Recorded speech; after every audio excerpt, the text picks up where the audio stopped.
तो चलिए दोस्तों, आज हम बात करते हैं मूलांक 7 के बारे में। मूलांक 7 उन लोगों का होता है जिनका जन्म 7, 16 या 25 तारीख को हुआ हो। यदि आप इनमें से किसी भी तारीख के अंकों को आपस में जोड़ेंगे तो आपको 7 ही मिलेगा। इसलिए मूलांक 7 उनका हुआ जो 7, 16 या 25 तारीख को जन्मे हैं। मूलांक 7 का जो प्रतिनिधि ग्रह है वह केतु है। जो मूलांक 7 के लोग होते हैं वे सरल, सौम्य, संतोषी, सहिष्णु, ठंडे मिजाज वाले व्यक्ति होते हैं। यह आपने मेरे राहु और केतु वाले वीडियो में देखा होगा कि राहु और केतु दोनों ही अंधेरे में रहते हैं। अंधेरों में भी राहु जो है वो सूर्य के पास होता है, लेकिन केतु सूर्य से दूर और चंद्रमा के पास होता है। तो जो केतु के प्रभाव वाले व्यक्ति होते हैं वे कल्पनाशील भी होते हैं। इन जातकों का मस्तिष्क इतना उर्वर होता है कि हर हमेशा कुछ न कुछ सोचते रहते हैं। घर में अगर कुछ टूटा फूटा कचरा कबाड़ पड़ा है तो उससे भी जुगाड़ कर लेंगे। कबाड़ में जुगाड़ इनके लिए सही शब्द है। केतु प्रधान व्यक्ति अर्थात मूलांक 7 वाले व्यक्ति जो होते हैं वह स्वयं और दूसरों के लिए भी अत्यंत भाग्यशाली होते हैं। हो सकता है कि कभी इनको लगे कि इनका भाग्य अच्छा नहीं है, लेकिन इन्हें अपने आसपास देखना चाहिए कि जो इनकी परिस्थिति है उस हिसाब से ये औरों से कहीं भाग्यशाली हैं। इनकी एक और खासियत क्या होती है कि जिसके साथ ये रहते हैं ना, उनके लिए भी भाग्यशाली होते हैं। यदि ये किसी के साथ काम कर रहे हैं तो उनका काम अच्छा चलने लगेगा, और जैसे इन्होंने छोड़ा काम बिगड़ जाएगा। चाहे काम ये पार्टनर की तरह करें या सेवक की तरह करें। इनमें मूलतः 3 गुण हैं। पहली, मौलिकता, कि जो भी चीज व्यर्थ भी है ना उसमें भी कुछ ना कुछ सुधार निकाल लेंगे, उससे भी कुछ ना कुछ ही काम कर लेंगे। जो मैंने कहा, कबाड़ में जुगाड़। दूसरा गुण क्या है? स्वतंत्र विचार शक्ति। ये हमेशा कुछ ना कुछ सोचते रहते हैं। इनका दिमाग निष्क्रिय नहीं बैठ सकता, ये खाली रह ही नहीं सकते, हमेशा कुछ ना कुछ सोचेंगे। लेकिन इनको साथ में व्यक्तिगत सुंदरता चाहिए सोचने में। मतलब ये सोच रहे हैं ना, तो जो सोच रहे हैं वैसा ही होना चाहिए। इसके लिए दूसरों से भिड़ भी जाएंगे। तीसरा गुण है विशाल व्यक्तित्व, एक अच्छी खासी पर्सनालिटी। इनका जो परिचय क्षेत्र होगा बहुत बड़ा होगा। बड़े बड़े अधिकारियों से इनकी पहचान होगी। नम्रता होगी लेकिन धौंस भी नहीं सहेंगे। उच्चाधिकारियों से भी अगर इनकी मैत्री होगी तो नौकर वाली की तरह नहीं होगी, वो होगी मित्रता वाला संबंध। ऊपर से कठोर दिखेंगे लेकिन अंदर से मृदुल होंगे। समाज में भी इनको सम्मान की दृष्टि से देखा जाता है, क्योंकि ये सामाजिक कार्यों में बहुत ध्यान देते हैं। अक्सर कुछ ना कुछ सामाजिक कार्य करते रहेंगे। यह बताते हुए मुझे एक फेसबुक फ्रेंड की याद आती है। वे अक्सर, मैं जब उनसे बात करता हूँ तो अक्सर वो कहीं न कहीं किसी न किसी गांव में लोगों की भलाई करने ही पहुंची रहती हैं या लौटती रहती हैं। उनकी कहानियों में यही आता है कि उस गांव में गए थे, कुछ ऐसी बातें हुई, फिर वहां से लौट रहे थे। मतलब ये हमेशा ये लोग जो है समाज सेवा में लगे रहते हैं। ये लोग जो होते हैं दूसरों के मन की थाह लेने में भी बहुत शक्तिशाली होते हैं। इनको धोखा देना भी आसान नहीं होता है। हम यह भी कह सकते हैं कि यह अपने ही निर्देशन में चलते हैं। मतलब कि जब भी कोई समस्या आएगी या कोई राय विचार लेना होगा तो दूसरों से पूछेंगे तो जरूर, लेकिन सोच विचार कर वही करेंगे जो इनके मन में चल रहा होगा। दूसरों पर अपना काम कम लादते हैं, लेकिन एक बार काम लाद दिया ना तो वो काम होना चाहिए और समय के अंदर होना चाहिए। मित्रों से इनको काफी सहयोग मिला है। मित्र अच्छे रहे हैं, काफी दोस्त हैं, लेकिन कुछ मित्र ऐसे भी हैं जो कि काफी स्वार्थी और अवसरवादी रहे हैं। तो इनको दोनों तरह के मित्र मिले, अच्छे मित्र भी, बुरे मित्र भी। तो इन्हें बुरे मित्रों से सावधान रहने की भी जरूरत है। निर्बल समय की बात करें तो आकाश में जब जब केतु ग्रह निर्बल होगा तब इनके लिए वो समय सही नहीं होगा। ये समय है जनवरी, फरवरी, जुलाई तथा अगस्त। इस समय में इनको कोई शुभ काम करने से बचना चाहिए। अच्छे समय की बात करें तो जब केतु दृढ़ होंगे तब इनके लिए जो समय होगा काफी मजबूत होगा। जून का महीना इनके लिए काफी बढ़िया समय है। तारीखों की बात करें तो 7, 16 और 25 तारीखें इनके लिए अच्छी हैं। ये तीनों तारीखें इनके लिए शुभ मानी जाएंगे। शुभ दिनों की बात करें तो रविवार, सोमवार और बुधवार इनके लिए अच्छे दिन हैं। इन तारीखों में या इन दिनों में कोई काम करें तो सफलता मिलनी ही है।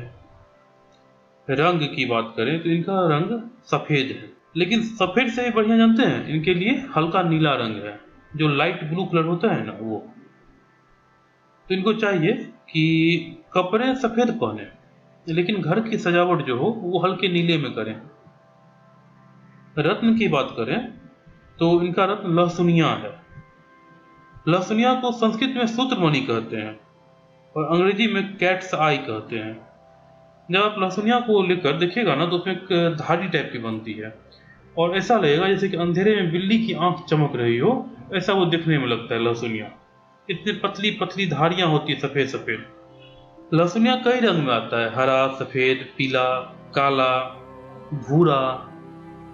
लेकिन जो पहनने वाला लहसुनिया होता है वो सफेद हो, पीला हो, काले से परहेज करना चाहिए। अक्सर काला लहसुनिया जो है रत्न वाले दे देते हैं, लेकिन उसे परहेज करना चाहिए। सफेद और पीला लहसुनिया वो अच्छा है, हरा भी पहन सकते हैं। लहसुनिया एक निर्दोष रत्न है। कुछ ही ऐसे रत्न हैं जो निर्दोष हैं, जैसे लहसुनिया, टाइगर आई। टाइगर आई ऊर्जा छोड़ता है। यदि कोई कमजोर महसूस कर रहा है तो उसे आप टाइगर आई पहना दीजिए, वो ऊर्जा महसूस करने लगेगा। लेकिन लहसुनिया नेगेटिव एनर्जी को समेटता है, नकारात्मक ऊर्जा को समेटता है, खींचता है। यदि कोई व्यक्ति बुरे सपनों से परेशान हो, उसे भय लगता हो या मानसिक व्याधियां इस तरह की हो रही हो, तो लहसुनिया पहनाने से उसे आराम हो सकता है। और यदि आराम नहीं होगा तो खराबी भी नहीं करेगी, क्योंकि यह निर्दोष रत्न है। देवता की बात करें तो इनके जो देवता हैं वह नृसिंह हैं। इनको चाहिए कि नृसिंह की पूजा समय समय पर करते रहें। स्वास्थ्य की बात करें तो इन जातकों को छूत की बीमारियां हो सकती है, जो संक्रामक रोग है। इनकी त्वचा कोमल है, इसलिए पसीना भी ज्यादा आएगा और केतु के प्रभाव से पसीना उसे भी ज्यादा आता है। तो साबुन अच्छा प्रयोग करें और शरीर को साफ सुथरा रखें। साथ ही इनके जो आमाशय का ढांचा है कुछ ऐसा होगा कि इनको खाना गरिष्ठ पचेगा नहीं, जठराग्नि मंद होगी। रक्त संबंधी परेशानियां भी आप अक्सर महसूस कर सकते हैं। इसलिए जब मौसम परिवर्तन होता है ना, जैसे सर्दी से गर्मी आ रही हो, फिर गर्मी से बरसात आने वाली हो, फिर बरसात से वापस गर्मी, फिर सर्दी, तो ऐसे समय में क्या करिए कि पेट को पूरा साफ करिए। त्रिफला चूर्ण नियमित लीजिए, पेट साफ रहेगा तो रक्त संबंधी परेशानियां भी आपको ना के बराबर होंगी। बड़े होते जाएंगे तो स्मरण शक्ति भी कमजोर होती जाएगी, लेकिन 40 के बाद, उससे पहले नहीं। तो उस समय में घबराहट, पसीना आना, रक्त समस्या भी बढ़ती रहेगी। ये सब केतु के प्रभाव हैं। खाने में ऐसी वस्तु का उपयोग करें जिनमें विटामिन ए, डी और ई अधिक हो, जिससे कि आप स्वस्थ रहेंगे और आपकी जो रोग प्रतिरोधक क्षमता है वो बढ़ेगी। फल ज्यादा से ज्यादा खाएं, खास करके जो पानी वाले फल होते हैं, जैसे सिंघाड़ा, सौरखी। मछली खा सकते हैं, मछली भी खाइए।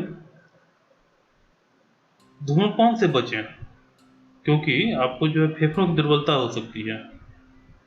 तो आपके लिए जो नशीली जो भी चीजें हैं ना, उनसे वैसे ही बचना चाहिए। आपके लिए तो खास उनसे जो है परहेज रखना ही चाहिए आपको। जो मूलांक 7 वाले होते हैं उनको विशेष रूप से ध्यान का अभ्यास करना चाहिए। ध्यान में भी क्या, त्राटक का अभ्यास। त्राटक में क्या करना होता है कि किसी भी एक बिंदु पर, वो एक बिंदु कुछ भी हो सकता है, दिए की लौ भी हो सकती है, दीवार पर आप कोई लाल रंग का निशान बना सकते हैं, या आंख मूंद कर दोनों आंखों के बीच जो जहां तिलक लगाते हैं उसे ब्रह्मरंध्र कहते हैं, और आजकल अंग्रेजी से थर्ड आई बोलने लगे हैं। महादेव की तीसरी आंख भी वहीं थी। तो उस जगह पर भी आप ध्यान लगा सकते हैं। वहां लगातार देखना है, त्राटक इसी को कहते हैं। जब आप ध्यान में गहरे उतरने लगेंगे तो गहरे उतरते उतरते आपको अलग ही अनुभूतियां होने लगेंगी, आपको बहुत सारे आभास होने लगेंगे। तो ध्यान आपके लिए बहुत ही लाभदायक है और आप ये बहुत आसानी से कर सकते हैं। कहा भी गया है कि केतु सिद्धि देते हैं और राहु प्रसिद्धि देते हैं।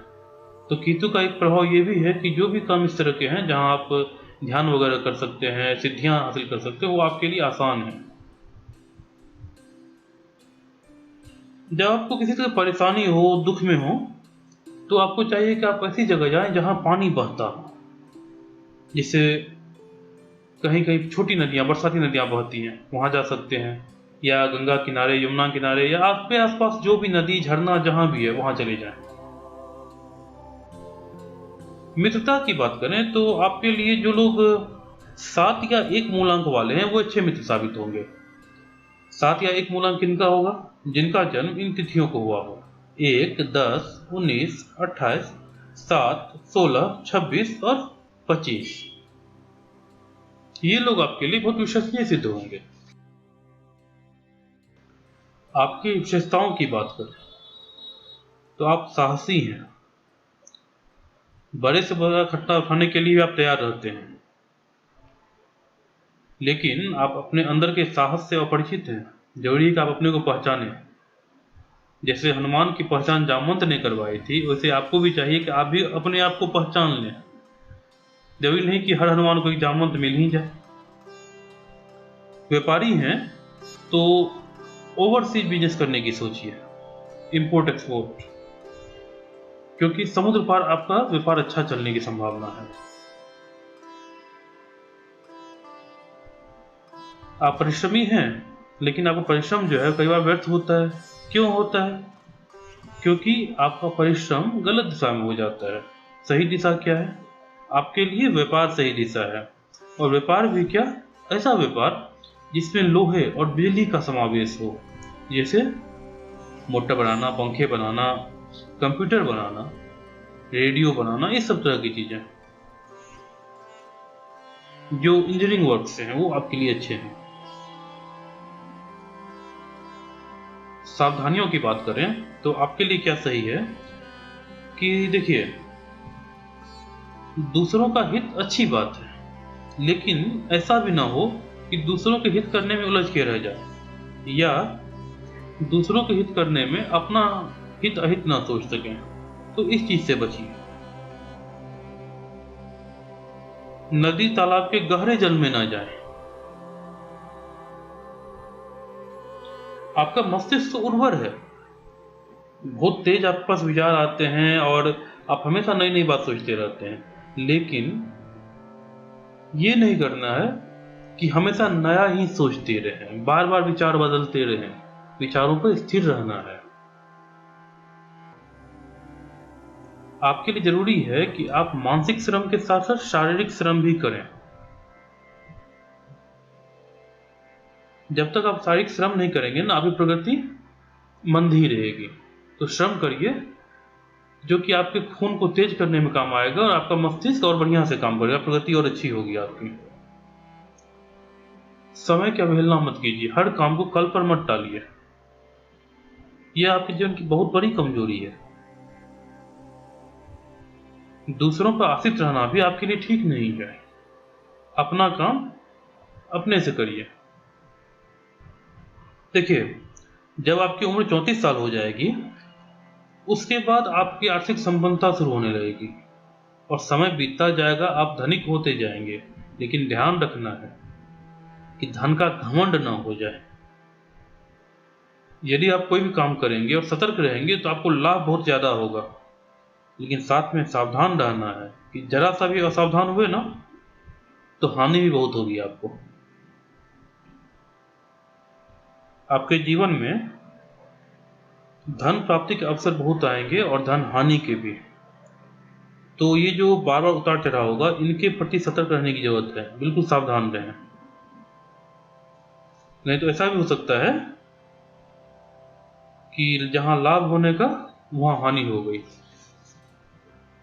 देखिए, ठीक है कि आप गतिशील हैं, प्रगतिशील हैं, आधुनिकतावादी हैं, अंधविश्वास भी नहीं है आप में, लेकिन हर समय पूर्वजों की और धार्मिक कार्यों की आलोचना जो है ये सही नहीं है।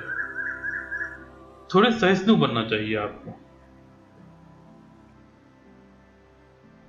और अपने जीवन साथी से आपको मित्रता का व्यवहार करना चाहिए।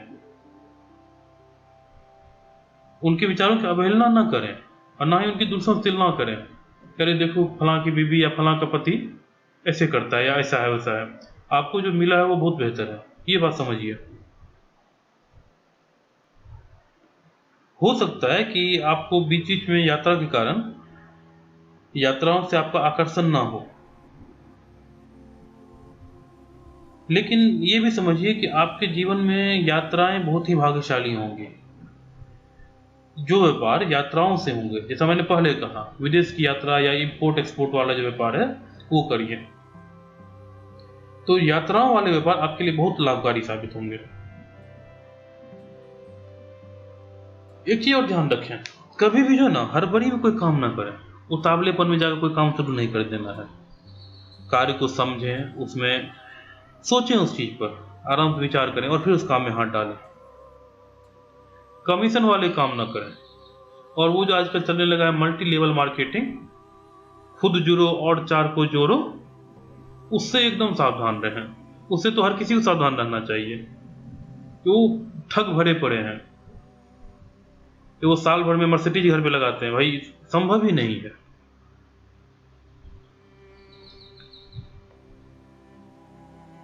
आपको प्रकृति के संपर्क में रहना चाहिए। घर के अंदर में हो सके तो हरे गमले रखें। इससे क्या होगा ना कि आप जब हरापन देखिएगा तो आपका दिन बढ़िया बीतेगा। प्यार के मामले में आप खुद को सौभाग्यशाली नहीं समझते हैं। आपके साथ होता क्या है कि प्यार करते करते करते करते अचानक जो है बीच में ही सब खत्म, लेकिन निराश नहीं होते हैं, फिर से उठते हैं, चलो फिर से प्यार करते हैं। आपके लिए एक बहुत जरूरी बात यह है कि अपनी सामर्थ्य से बाहर का काम न करें। अपनी सामर्थ्य को जाने, आपकी सामर्थ्य बहुत है, लेकिन यह भी जाने कि कौन सा काम आपके सामर्थ्य में है। तेते पांव पसारिए जेते लंबी सोर। चादर जितनी बड़ी हो उतने ही पैर पसारने चाहिए। शुभ वर्षों की बात करें तो आपके लिए वे वर्ष जिनका योग 7 हो जाए आपके जीवन के, वो आपके लिए बहुत शुभ है। कौन कौन से वर्ष होंगे? फिर वही बात, 7, 16, 25, 34, 43, 52, 61, 70, 79, 88, 97, 106, बढ़ाते जाइए जब तक आप जीवित रहेंगे। तो हर वो वर्ष जिनका योग हो जाए 7, जिनके अंकों का योग 7 हो जाए, वो आपके लिए शुभ हैं। तो ठीक है दोस्तों, हम अगली वीडियो में फिर से मिलते हैं। आप हमारे चैनल को लाइक, सब्सक्राइब और शेयर जरूर करें।